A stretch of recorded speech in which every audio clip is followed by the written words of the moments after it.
So, good evening, everyone. Thank you for joining us this evening. My name is Amanda Povey. I work in the community and I'm usually involved in consultation and engagement. This evening, I was just going to be helping behind the scenes with a webinar, but sadly, Cllr Ross Mackinnon's had to step into a childcare role this evening. So we do have a video prepared where he will welcome and introduce the video, the webinar, and then I will introduce our panel to you all. But thank you for joining us. And Thomas, would you please play the video? Thank you.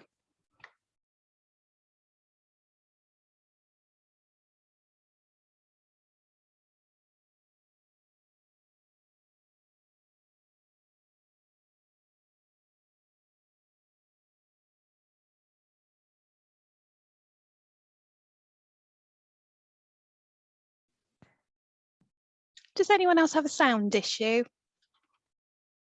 We do. Okay, Thomas, can we pause, go back and restart the video? Technical issue, everyone. I do apologise. And we'll see whether we can gather the sound. I will do. Apologies, Amanda. No, it's not a problem. These things happen. It's fine. Playing it again now. Thank you. Hello, everyone. I'm Councillor Ross Mackinnon, Executive Member for Finance and Economic Development here at West Berkshire Council. And welcome to this webinar on the future of the London Road Industrial Estate. I'm really delighted that so many people are able to join us this evening. 73 of you registered as of yesterday morning, and the audience includes leaseholders, local residents, and some of the 36 businesses currently trading successfully on the London Road Industrial Estate. I'd like to wish everyone a very warm welcome.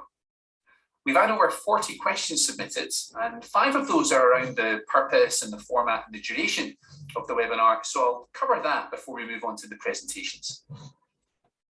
This webinar really is an opportunity for the council as the landowner of the estate to communicate directly to a wider audience, that's you guys, its refreshed vision and delivery strategy for the estate, which, as you probably know, is a strategically important employment site in Newbury. The regeneration of the estate has been a long time coming, and various different approaches have been adopted over the years. However, we don't exist in a vacuum. External market conditions change, and in June this year, the council's executive approved a refreshed approach in which we intend to work with leaseholders and partners to kickstart the transformation of the estate over the next 2 years, focusing on employment and jobs. Now, it's important to understand the distinction between the council as the landowner and the council as a local planning authority. Really, the council's got 2 separate hats on here. And I get a lot of questions at council and executive asking me to assess planning applications which haven't happened yet. Where planning is concerned, the council as the landowner and all leaseholders of the estate, well, they have to comply with planning policy just like any other developer. There can be no shortcuts. All planning applications are determined as part of a statutory process which can't be prejudged. Now, we acknowledge that people have got concerns about our approach to the estate, particularly around footfall and flooding. The council, as both landowner and the local planning authority, will continue to listen and respond to those concerns as appropriate whenever they're expressed. However, as I've said, in June this year, the council's executive approved a refreshed approach to the estate, and our focus and that of this webinar is on how we deliver that approach. The webinar is not intended as a public debate, nor are we classing it as a formal consultation. So members of the audience aren't going to be invited to speak.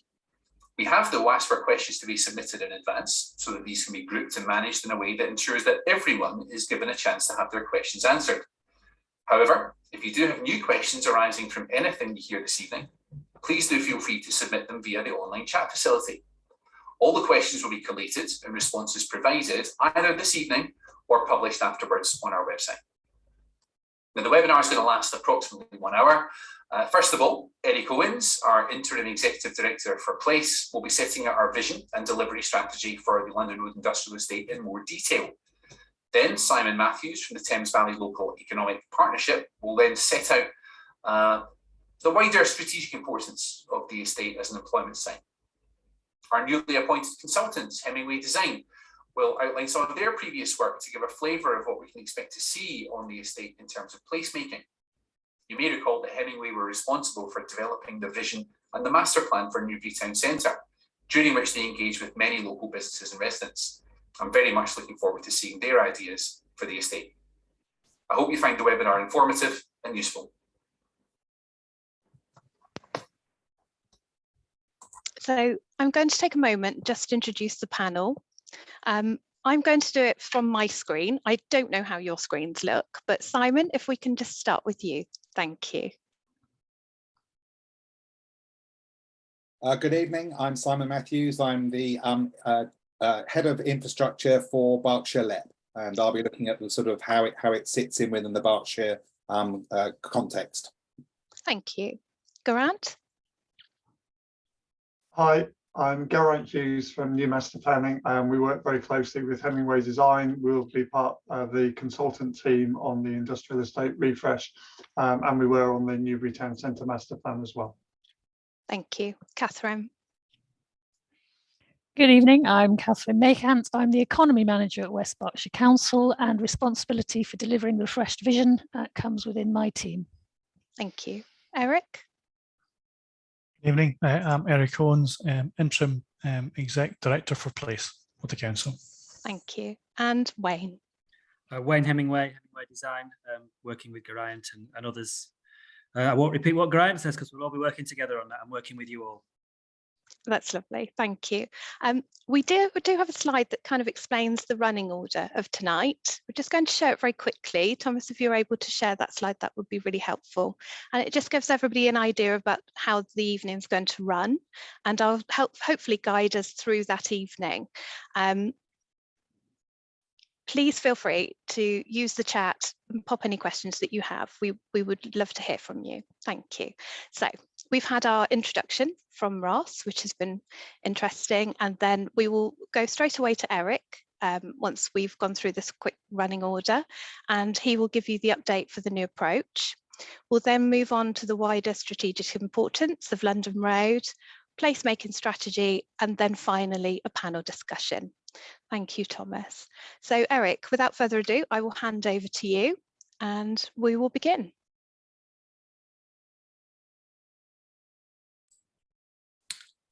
Thank you. Thomas, are you going to share the slides?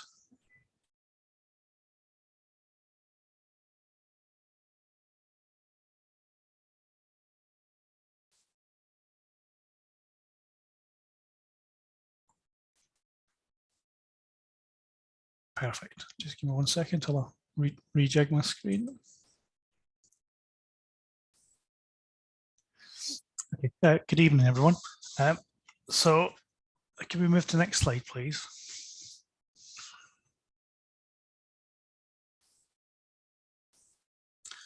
So I'm about to outline the strategic aims and objectives of the London Road estate work, and then we'll run through various slides and pick up various points to do with the programming, the next steps, and the key factors linked into it. So in terms of aims and objectives, there's three key elements there. One is around attracting investment, and it's important to note that why we're investing in employment space and jobs, where in the past industrial land was seen as a prime opportunity land for residential-led development in current conditions. Investment in industrial land has become as important and as valuable as investment in housing. Wider Oxford, Reading business connections and the need for employment land reinforce that as well. The second key aim and objective is to work closely in partnership with leaseholders. It's never been a better approach to developing this land directly involving people that are already investing and invested in the land. So this approach is very positive for all stakeholders on the site. The council will work directly with leaseholders to see how they can grow and provide more employment space and negotiate long-term leases and reinstate growth for local businesses on the estate. The council will encourage leaseholders to work with existing tenants and subtenants in their progress, focusing on employment and zero net targets linked to climate change. Wrapping around this, we're looking for a sustainable design-led place to create an appealing destination. The London Road Industrial Estate needs to compete with current work trends and habits. The estate is very well located and has the potential to create a good place for business and employment, bringing people to the estate for training and conferencing events. The design-led approach would help leaseholders and investors to see the vision that local stakeholders have for the estate. This is a move away from a residential-led approach with more of a focus on working with local stakeholders. Focus on jobs and employment and net zero targets and industrial land and industrial. It's key to note that industrial land does actually have value. The main focus of London Road Industrial Estate is to make the state prepared for the future and to provide for long-term financial and built sustainability. That's around economic regeneration. So to allow businesses would need to see the value and to move into the state. Inward investment. Interestingly, looking around green economies and innovative businesses could be at the forefront of the state regeneration. Climate change, there's the need to look at how we are building better climate resilience to the changing environment that we live within and work within. Unemployment, looking for good quality jobs for local people and for a range of different sectors, including digital, Internet of Things, science and innovation, and entrepreneurship. Can we have the next slide, please?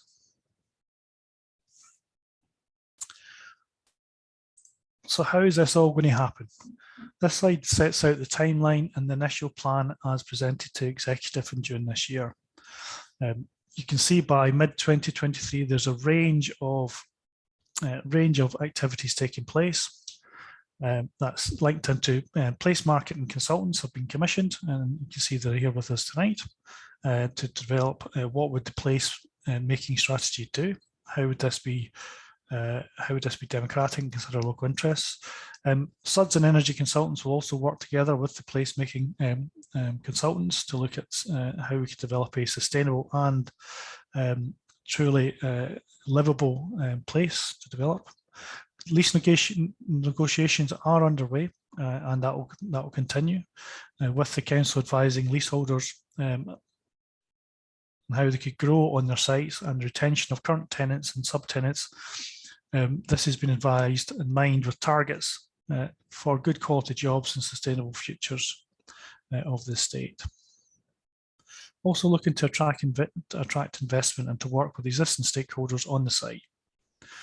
There's a potential to look at drainage and drainage opportunities linked to the drainage and energy consultancy consultant work. By the end of 2024, we continue to work with private investors to develop the London Road Industrial Estate. Piecemeal development in place. Overall plan for development is on its way. Planning applications would be submitted by leaseholders and partners, not the council. The council will develop the public space and work on landscaping and the wider connectivity for the estate. By 2026, we'll be looking to reach the potential of the site and implementation. And by 2030, the completion of all projects on the estate. So that's when everything is envisaged to be wrapped up and concluded. Can you move to the next slide, please?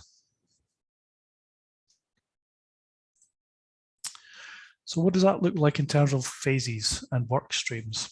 This slide highlights three phases built across that timeline. So in phase one, the active work streams until the end of 2024, those include lease negotiations, placemaking and sustainable urban drainage approaches, an energy strategy, attract investment and planning linked to the depot site, innovation strategy, and a potential bid business improvement district for LRIE to make sure that the people have a voice on the site.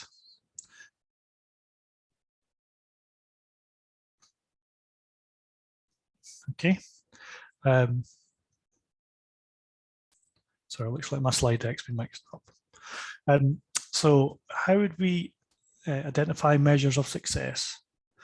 This slide highlights a number of the key elements for success, linked to retaining and safeguarding existing jobs in the site, creating new jobs, specifically and importantly, looking at potential apprenticeships as well, looking at a value for private sector investment, and that's linked into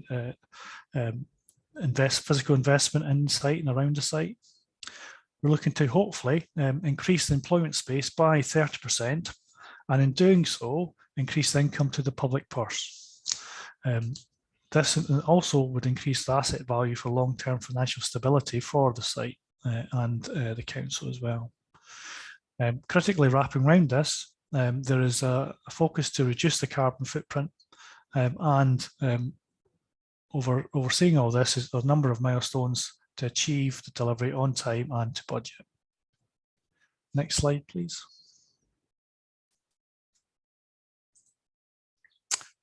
So stakeholder engagement, a really important element here. What we're looking to do is take forward engaging with existing leaseholders and tenants. We're looking to engage with the local economic partnership, and Simon's here, and I'm sure he would touch more on their role and how they see things moving forward. Potential partners, interested parties around the area.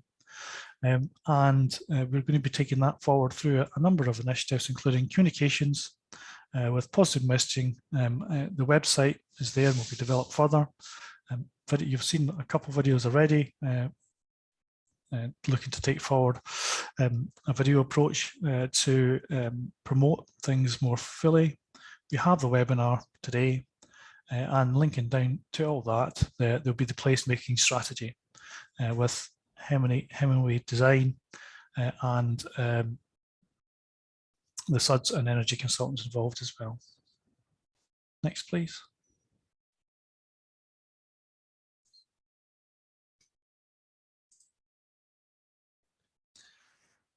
So this one here just looks at the existing conditions of the state and seeks to highlight and just place things in context.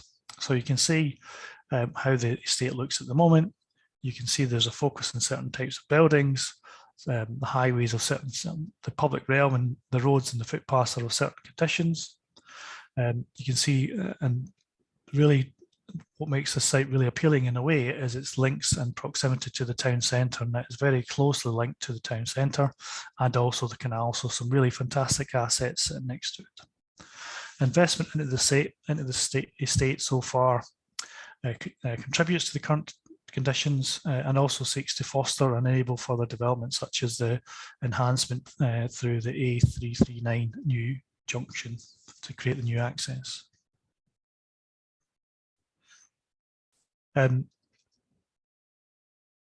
We have a good range of existing tenants on the estate, and many of them, and leaseholders as well. Many of them have a lot to offer and really focus in the future on how we want to take things forward. And we're really grateful to be working with the combination, the range that we have, because I think that really does allow us to work with a great diversity of tenants, which helps the offer now and also the offer for the future. The web page is there, and by all means, it'll be the web page will be kept up to date and updated as well as things progress. That's where I suggest you focus on in the future if you want to keep regular updates on how things change. We'll also be doing wider comms and promotions as well as different elements of the work streams emerge over time. Next slide, please. Yep, I think that's us finished. Amanda, back to you. Thank you. Thank you for that.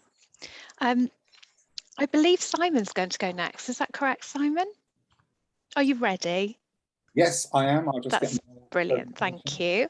I have opened the chat. I hope we can hear from some people. Hopefully there are some business owners, some leaseholders, some people already on the estate. Please use the chat if you have any more questions or comments that you want to make. The presentations will hopefully enlighten you with regards to more information. So it might be a tad early for direct questions. I do have all the questions that you've submitted earlier, so please be reassured. Because I have stepped in at the last minute, I will randomly read as many questions as I possibly can. And as Eric suggested, we can always get any questions that we don't manage to answer today on the website, and some answers there for you. So Simon, if you're ready, I'll hand over to you. Brilliant. Can you see my slides okay, Amanda? I can. Can everybody else? Are we all good?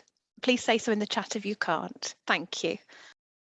Brilliant. Thank you very much. And thank you, Eric, for that really good introduction. I think it sort of sets the scene really well. And I'm probably duplicating a slight point here, but what we've seen as a LEP is there's a real push-pull between the need for residential space and your published need in your own planning guidance is 665 new houses per annum. And you can see that estates like London Road are easy pickings to pick off and start chewing away into residential. And as a local enterprise partnership, we're really keen to see Berkshire remain and having a strong economic core to it. So we can see that, and as you can see from the right-hand picture, you know, West Berkshire is a very rural area, you know, a real pleasant area to live, and obviously has high land values and high house prices as a result of that. So you can see where that pressure comes in, somewhere especially like Newbury, where there's a real push to have a lot of housing. What we've got in Berkshire, in a very high level snapshot, because you all know it very well, we have a really vibrant mixed economy with very good productivity, although that has slipped over the last few years and something we're very aware of as a LEP. We are home to many high profile international businesses that choose Berkshire as a place to have their roots in. And you just can't get away from the fact is we've got excellent connectivity via road, rail and adjacency to Heathrow Airport in there. So we have that real southeast locational advantage and that adjacency to London, which obviously helps from your perspective in West Berkshire and Newbury, you're part of that actual locational advantage. And we have a really highly skilled workforce, although we are aware that we've got pockets of skills challenges throughout the whole of the area. So we have got some really highly skilled people, but also people who lack those skills or not having the interchangeable skills. We've got a very high standard of living across most of Berkshire, although we have got a few pockets, not so much in West Berkshire, but some high levels of deprivation. What we have got are post-Brexit impacts, which have been masked by the COVID-19 pandemic. And we produced a report a couple of years ago, just as we came out of the pandemic, or as we came out, the Recovery and Renewal Plan, which has identified some of those challenges that we've got that are going to be hitting. And now we've got the new pandemic challenges coming out, which the impacts are yet to be realised. And we're starting to see that in terms of hybrid working, how people are not being in their offices as much. Office occupiers are paying for 7 days for having their building and they're only using it for 3. So we're going to see a lot of things change in terms of how this country and the world adapts to post-pandemic. And also from a political statement, and I'm not saying this in terms of being any sort of party, but it's just a reality, the South East and especially Berkshire has been levelled down by the government's policy. So whereas a LEP, we put multiple hundred millions into the economy through investment in infrastructure, that has now stopped. We don't have that money anymore. And it hasn't been given to anybody else to go in the area. It's gone elsewhere in the country. So through the levelling up agenda, which we may not see quite as strong in this new government, this area has been disadvantaged through that. So that's a bit of where we are in Berkshire. In terms of the mixed use commercial and estate, just a few characteristics that we need to think about that we really want to embrace. And some of them are quite strange, and I'll just introduce them. You've got a real variety of uses across so many sectors in there. Now that has come about not because you really planned it as a landlord, but it's grown organically. It's completely unplanned over many years. Yet you do see some areas which are high tech aiming for certain sectors, whereas this is real mixture of traditional trades up to high tech in there. You've got premises in there that tend to be very mixed in age and quality. And you saw in those images there, some quite old ones and some much newer ones. The older ones tend to be inefficient, very not great environmental credentials in there. Across the estates, and I've seen some of the mapping of it, you've got really mixed tenures, really short lease length in, long lease length, freeholds in there. It's a real mixture in there. But all that organic growth is actually sometimes really good because you end up with low cost incubators for new businesses. So that person that wants to start off, has a real aspiration to start their business, can find something in the estate to get their foothold in getting their business up and running on a relatively short lease. Maybe not the most exciting of buildings, but they can start off with relatively low risk to themselves and then grow. So that natural incubation happens within these type of estates when you have a real mix of units in there. And they tend to create their own commercial ecosystems, whereas the printer will work with the guy who's fixing cars, the company across there will be trading with somebody else. And that's a really good thing. And you don't want to lose that ecosystem. And we're very conscious as a LEP, those ecosystems tend to be very local and really work well in there.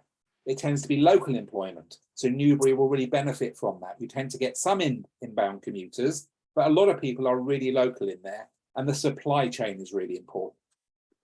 The Royal Institute of Chartered Surveyors, the professional, they have a really good professional view on this. And this is a paper they wrote for government earlier this year. And they were saying to government that you really need to recognise the full value of commercial property. There's very little government policy understanding the importance of this. Loads around housing, but the actual commercial property industrial estates like London Road, they're not really on the government radar. And they're saying they need to understand and meet the challenges in customer demand, that the tenants which are in there, and coordinate the sectors which are in there. As you said, take a really proactive approach to the ESG, which is obviously environment, social and governance, about carbon and climate change in there, reducing the emissions from these type of buildings through better technology, and also knowing that we've now become a digital age, making sure that these estates have got the really best full fibre digital connection as well. So the professionals know about this. Just a little view of what we've got here, and this is not a Berkshire picture, this is a national picture. You can see with the number of buildings in the commercial sector, you can see from a numerical point at the top and then below the floor space. So you can see that warehouses numerically are smaller, but taking a huge amount of space on the ground in there. And you can see how retail mixes in there. So you can see that there are push-pulls in here in terms of what you've got on the estate in numerical terms and what they need in space in there as well. And that changes at the moment, how things are moving in the market as well. And a little bit of a sort of to have a look at it and compare with city centres and we're casting you as the suburbs here. You can see whereas in city centres it tends to be office dominated with a lot of retail, out in the areas which are less city based, a lot more requirement for industrial and warehouse space in there, which some of that you've got in there as well. Unfortunately, I wanted to get these figures for West Berkshire, but they're just not available to get down to that level of granularity. But just to really to put it into context, there's a huge economic contribution that these type of estates make, and we shouldn't forget this. So you can see in terms of GVA, £34 billion worth of GVA coming in direct input to the UK economy, totaling up to 66 billion if you put the indirect and induced spend in there, what people spend who work in the estates. They're major taxpayers in there, and they're big employers as well. So from a local authority perspective, there's a real economic argument to have these type of estates within your portfolio.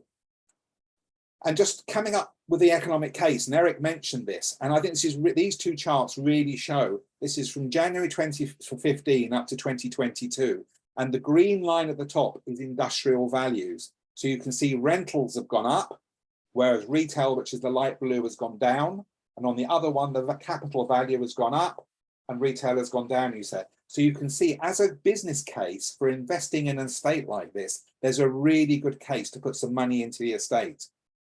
So just to round off, I'm conscious of my time, I'm nearly over. The economic contribution of such an estate is there's direct, indirect and induced spend from the businesses and the employees that work there. The contribution those businesses make to those national and also local taxes. I know you don't keep all your business rates, but you get a percentage of them, and that's good for local economy. Local supply chains are really supported, huge local opportunities for employment, links to schools and to the colleges. You get inward investment from outside the area coming into the area, which is really important, brand new investment. But you shouldn't always forget the opportunity to retain and develop local investment, those companies which have grown up in Newbury and then reinvest in new buildings and actually improving as well. So that's circular economy there. Local support through ESG, so those companies on the estate supporting local schools, local football teams, local events, etc. Really important. Opportunities for start up and grow on businesses. They start in the estate and go to a bigger unit, a better unit, a bigger unit and on. It also prevents you becoming a dormitory town for larger towns. If you suddenly were to lose London Road and became housing, you're becoming more and more of a dormitory and less of an economic entity. And you mentioned earlier, Eric, around the potential for business improvement districts. They've started to happen around estates now. I've been involved in one in Crawley called Manor Royal, which is one of the largest industrial business improvement districts in the country, and real opportunity to bring the businesses together for the improvement. So I've run slightly over, but hopefully that's given you a little bit of an insight of why we as a LEP think London Road is a really important development opportunity. And one last thing that was only announced on Friday, the government's interested in these through what's called investment zones, and we'll certainly be as a LEP looking at whether we've got any investment zones within Berkshire, and this possibly could be one that we put forward to government. Thank you very much. Thank you, Simon. Are you okay if we take questions afterwards, Yeah, after we've done all the absolutely. presentations? Would that be okay? Yeah, I'm just really conscious we want to get through all the information first and then see whether we answer any of those questions in the next presentation. So I think we're over to Hemingway next. Have we got Hemingway ready? Wayne, are you going to start? So we're breaking this down into 5 sections, so which you can read there. We'll go on to the first one. So all aspects of our towns, whether it's employment, housing, socializing, shopping, all of those things that we do, all the livability of a place, they don't exist in isolation. The success of a place doesn't exist in isolation. And when you look at all the research that is out there right now, and there's so much research being done, especially post-COVID and post-Brexit and all the things that we've been going through these last few years, the success of place is intrinsically linked to the top 2 that keep coming out is the employment on offer and the culture on offer. And here we're talking about employment, but there's no reason why culture and employment can't go together as well. And if you look at that top statement there, that high streets that perform well do so because their significant presence of office workers fuels demand for local services. It's that is totally obvious, and that was pre-COVID. But that second statistic there, which comes from the one that says post-COVID that's on screen now, that comes from Centre for Cities, who are absolutely the best researchers in the UK right now. They're partly government funded, partly independent, but without a doubt, they're the best at research. And they're saying that look at this: 70% of the remaining gap to pre-COVID spending, 70% of what we'd like to get back to, is a result of missing weekday spend. So that shows how important employment is to town centres, and getting people back to employment as close as possible to the high street is one thing that all towns have to do. And Newbury, as we said, and which Geraint will come on and talk about now, as like we said in the vision, is better placed than nearly any other town that we know to deliver on that. I think the starting point, as Wayne said, as we introduced earlier, we did do the master plan and vision for Newbury Town Centre. That didn't include London Road Industrial Estate, but we're always obviously very conscious of how close it was and how big an impact it had. And one of those key things that we identified in the analysis, which I think has been referred to in the chat, was the loss of employment and office space from within the central area of the town. And as has been referred to, some of that being lost to residential and changes of use that the council had no real control over. So highlighting here in blue where that office and other employment is concentrated, and what we did highlight within the master plan was the importance of that employment within the industrial estate and how important those connections back into the town centre are and the crossings of the A339 to make the industrial estate feel more part of the town centre and to encourage those connections from the workers into the town centre. So what we're going to briefly talk about now, having talked about the importance of that employment, is how those trends are changing the nature of work and what people now expect from their workplace, regardless of whether that's office, industrial, or logistics, and how that will shape some of the placemaking at London Road Industrial Estate.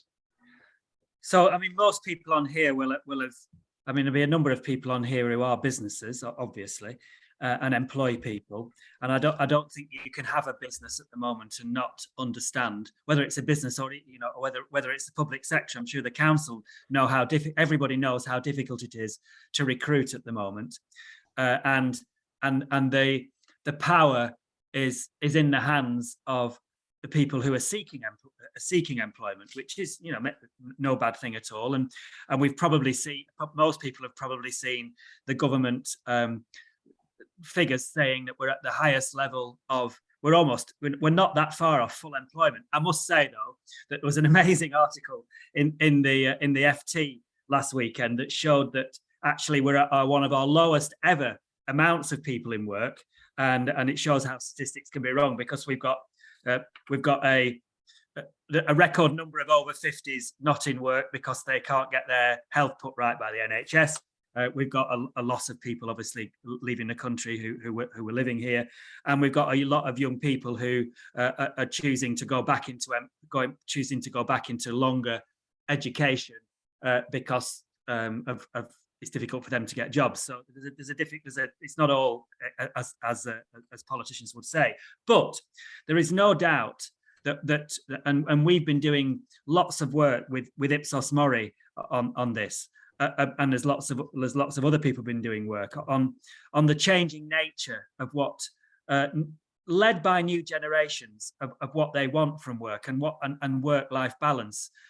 You know, you've probably seen that the government have been doing for the last few months, or as it might have only just started actually, but they've got 70 businesses trying out a 4-day week.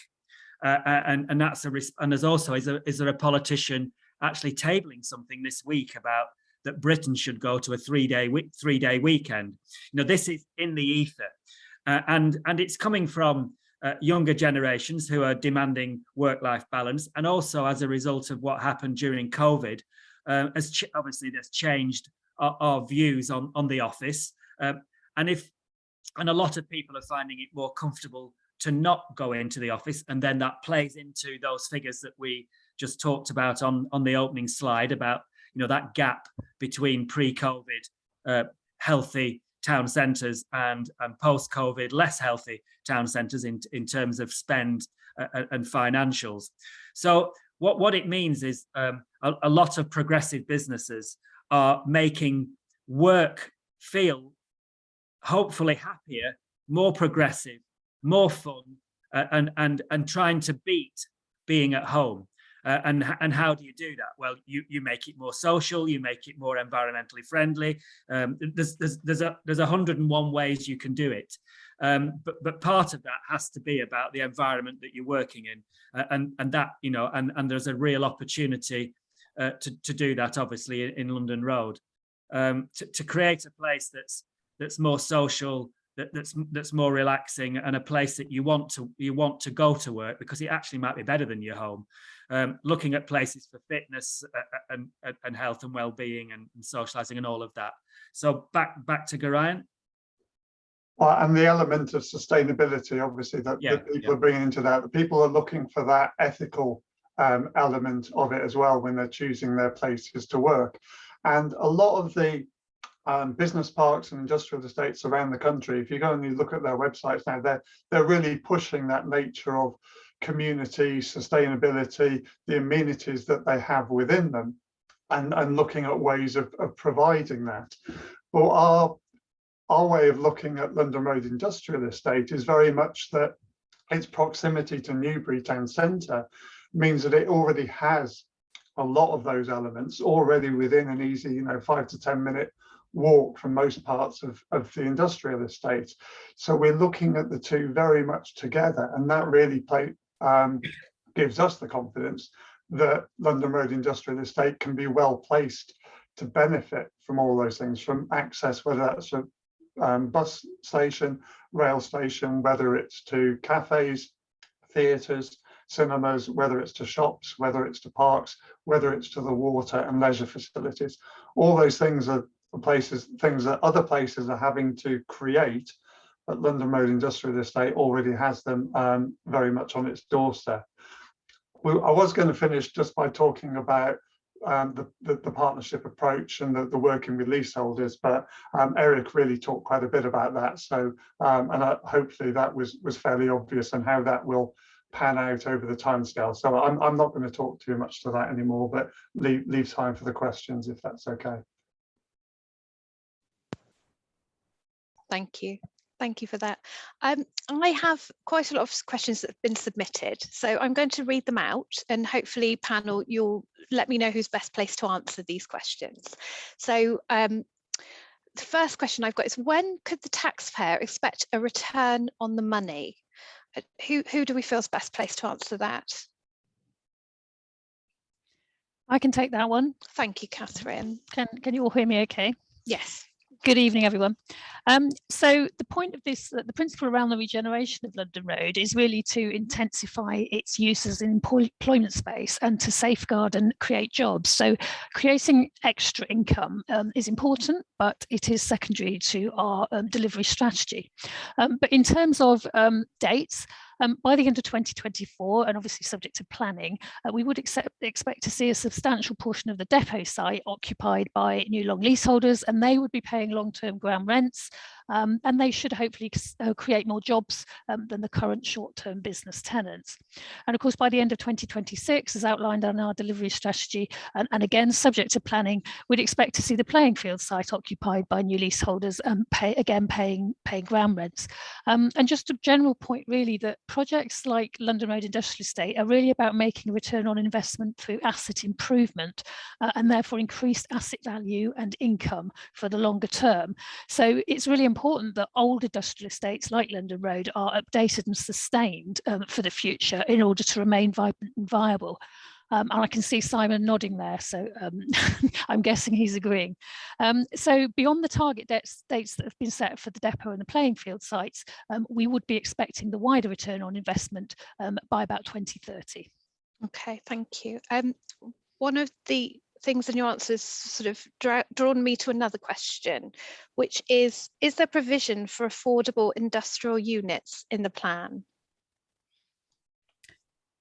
I'll just take that then, and then I'll pass. I'll direct it. I'm not going to take them all, but that I really was really happy to see that question, because actually we'd be really delighted if anybody was going to come forward with some proposals for affordable industrial units coming forward, and we'd really look to work these through with external partners. And so, Simon, I don't know if you've got anything to add to that. Yeah. I talked about it in my talk about how you can incubate and start businesses. So that the need for affordable start units, and they can be formatted in a number of ways that we've seen. So the things with ratcheted rent. So you bring people in on a very low rent, below market, and over the period of time, you gradually increase their rents on a yearly basis to above market, to hopefully them to move on to let a new business come in. So so overall, you get a reasonable return on your investment, but you're getting people in and giving those businesses the start point in order to get on the business ladder, start getting the costs under control and working forward. So I think those affordable ones, and the local authorities are in a much better position to try and influence that, to get them in order that you don't need to get a full commercial return, as long as you're getting a reasonable return. So, but I also just counter in terms of cheap rents, because if rents are too cheap, you don't get the investment in, you don't get enough sufficient income in to make the investment in the property in the first place. So what we find with very run-down units is that their rental income goes down and down and down. And therefore, there's not a business case for the landlord then to invest in it, to bring it and improve it. So there's a fine balance between affordable and too cheap. So I think it has to work for both the landowner and also the tenant going in as well. Thank you. I'm going to try and link whatever questions I've got. I've just got a copy of all the questions that the participants have submitted. So if you feel it's inappropriate, the order that I put them in, panel, please let me know. So I'm a little bit blind in this situation. So I've got one here that says, how does the council, which is an organisation that is not run like a business, expect to create high paid jobs from businesses occupying the industrial units? That seemed to me to tie into what you were saying. Is it appropriate to continue with you, Simon, or do I go to Eric and Catherine? I think it is. I mean, you have a placemaking agenda and you're a landlord and you want the best high quality uses on that site as possible. So I think it is the role, and we're seeing that more and more now as a LEP, that the local authority is taking a lead in actually influencing and being a leader in changing those economic circumstances. And you don't have all the levers at your hand, but you do. The fact is you're the landowner here, you're an influencer, you can make investments in there. And we're seeing this right across Berkshire. I was at a launch over neighbouring Reading of a piece of land that they've just put onto the market as a local authority looking for a larger major development there. There is a real place for local authorities to be place leaders now. And I think we've seen the very best examples of that, that's happening across the country. So I would certainly advocate that it is a role for you to do that. You have an economic development department. The economy is good for the residents. If you have a buoyant, vibrant economy, your residents benefit from it as well. Simon, thank you for that. I am going to just go to Eric. Eric, do you want to add anything there? I'm aware this is your area. One of many, Amanda, one of many. I think just to echo and emphasise a little bit what Simon says. The council is committed to it. The council as a landowner is committed to work in partnership with new and existing leaseholders and tenants to bring, to help stabilise and enhance their existing business portfolio, but also to bring forward further investment on the site that's in line with the strategic objectives around job creation, which again the executive approved in June of this year. So very much support what Simon says, and thanks for that, because that's really helpful. Thank you. There's just, I think, one other question that I think can follow on from that I think would be mainly you, but as I say, if I'm wrong, we've been asked if the regeneration in this area is going to be carbon neutral.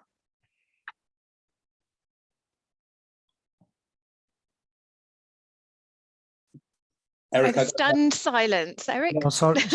I'm trying to get to a mute button because I'm on different screens. Sorry, I'm putting you on the spot. I'm here. I'm representing the panelists on the participants on this one, I'm afraid. No, that's fine. That's fine. Sorry, my mute button wasn't working quick enough. Yeah, I mean, the council is committed to working towards carbon neutrality across many of the areas that it's working in. London Road is included within that, and it's in line with our wider environment strategy, which is to include to achieve carbon net zero for the district by 2030. The first step is to establish the existing carbon footprint for the site, and we're procuring energy consultants to work that out at the moment, and that will then set targets for carbon reduction and develop an energy strategy which we can take forward in partnership with the new and existing leaseholders and businesses to work together to hopefully secure and deliver that. And this will form part of the wider placemaking strategy, and we'll look to include that within the draft supplementary planning document in due course. So very much up there in terms of our agenda, very much one of the key focal points, as you'll see, or hopefully as you'll hear or heard, because we're looking to invest in that, and it's core to the placemaking strategy. Thank you. I can see some comments already about flooding. I know that there are quite a few questions with regards to flooding. So I'm going to ask, what will be done to mitigate the flood risk? I'm happy to try and answer this one. Thanks, Amanda. So in terms of flood risk, well, as we know, assessing flood risk is an iterative process, and it does actually occur at various stages whenever development's proposed. We have started considering it already as part of that high-level environmental appraisal report, which we did at the end of last year. That was around the now superseded development brief of 2021. So obviously we have moved on. So they will be considered again in terms of sort of flood risk and mitigation during the development of the placemaking strategy, which is why that we've appointed some sub-consultants who will be working to Hemingway on that. Then also flood mitigation will also be considered during the individual planning application stage, and then again as part of any draft supplementary planning document, which would of course have to go through public consultation. So there's a lot of stages at which that will be considered. But also, in addition, as landowner, we are, as people have already said, committed to working with those leaseholders and tenants who are already on the site to promote the use of things like SUDs, sustainable urban drainage systems. And we'd also like to work with relevant bodies like the Environment Agency and Thames Water to see whether there's any further improvements that can be made. And this too will be addressed as part of that placemaking strategy. Thank you. I'm trying to relate my questions that I've been given already with things that are appearing in the chat. I don't know whether this will be something for Geraint or maybe Wayne to answer. It says, has the new plan that's been put in place the future money-making buildings and company buildings that will be needed to provide the future prosperity of the town? I think it's too early for us to answer questions like that, isn't it, Geraint, at the moment? I suppose I think what we'd say is that the place-making strategy, particularly focusing on the public realm, and the amenities and the strategy that we come up with is designed to attract those buildings and those employers. Exactly what those are, but the point is for it that whether they're office, whether it's industrial, as we said, whether it's warehousing, those businesses and their employees are seeking the same types of facilities and amenities and the same things from their time at work. So we will be providing that structure and that flexibility to attract those businesses, but allowing that to adapt over time. We wouldn't want to produce something so rigid that it was really identifying what all those buildings and all those businesses would be now in the next 6 months for our study. Thank you. I think that leads me on to another question, which I hope you don't mind answering.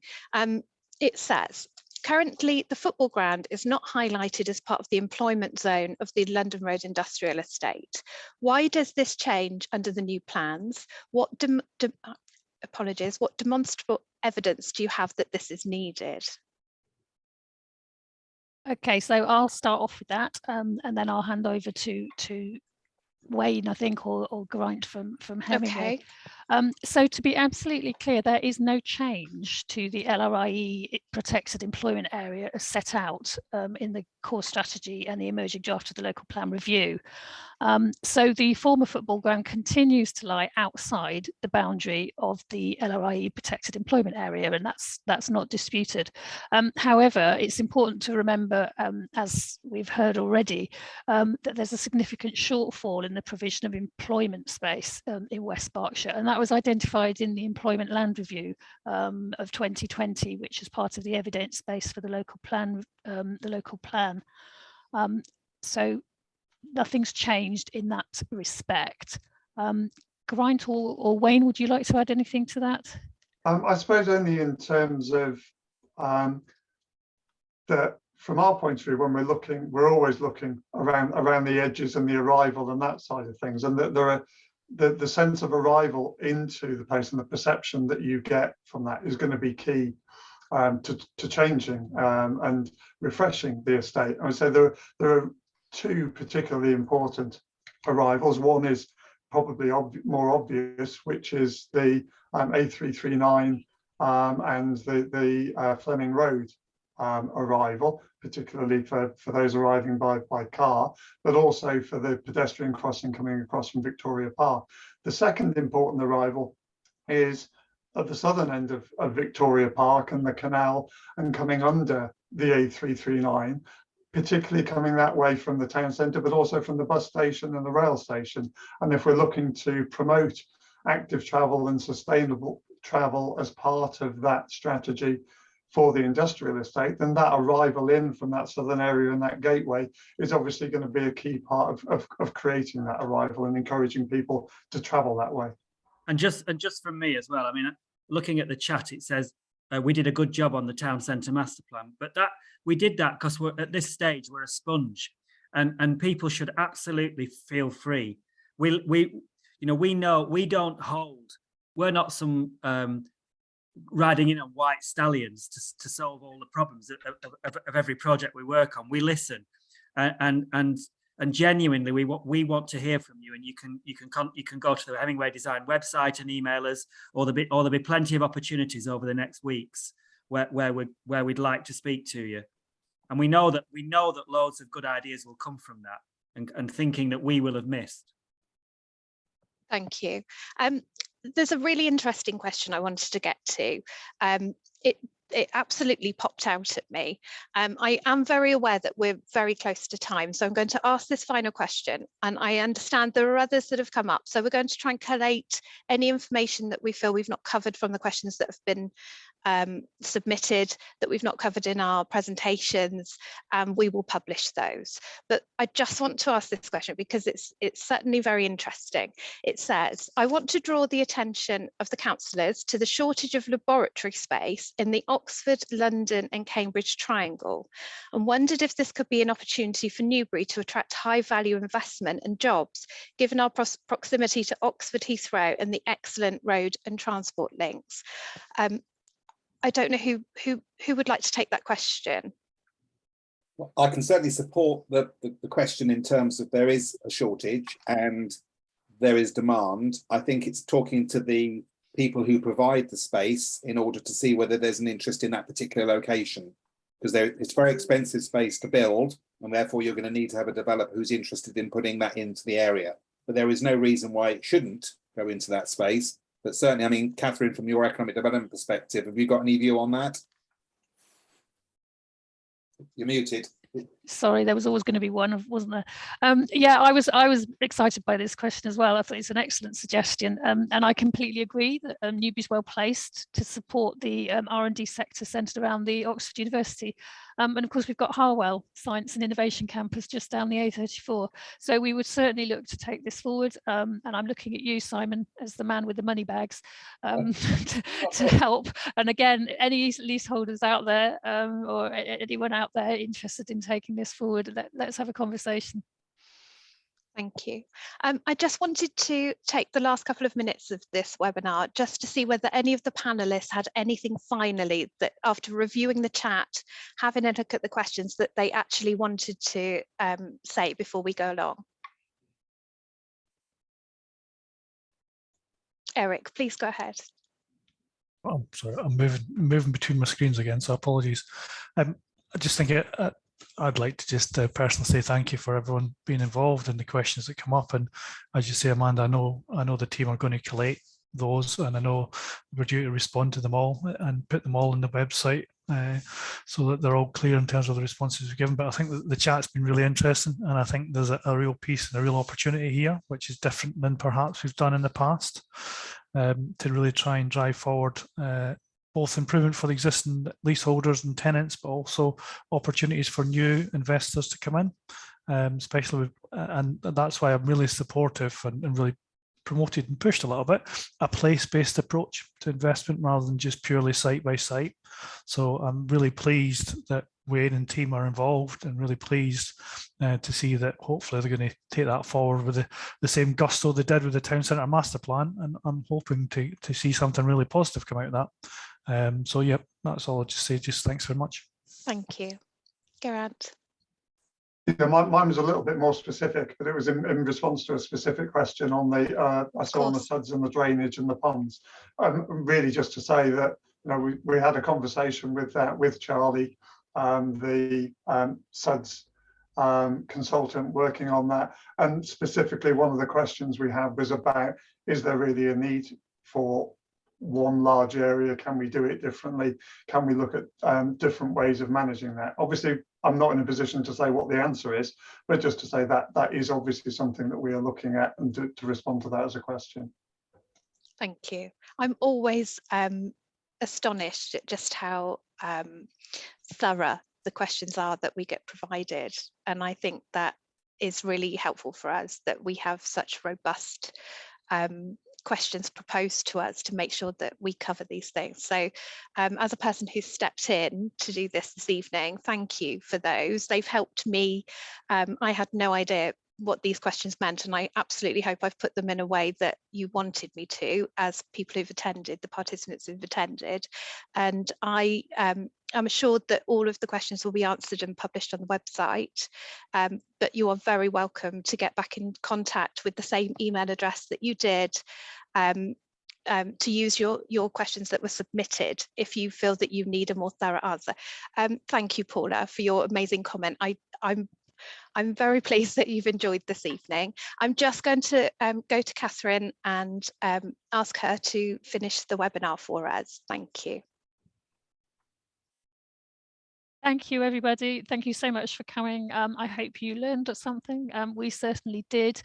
Thomas, I think we've got a final plug, a final slide just want to plug. So we, I think, mentioned briefly in one of the slides, there's a plan to rename the London Road Industrial Estate. And just like to say that we're intending to launch next week on the 3rd of October a schools competition to look at the identity, what it feels like to work, or what young people think working will be like in the future. Hemingways are helping us with that, and we're really excited about getting our young people involved in the future of this really important strategic employment site. Thank you all. Thank you, everybody. Good evening.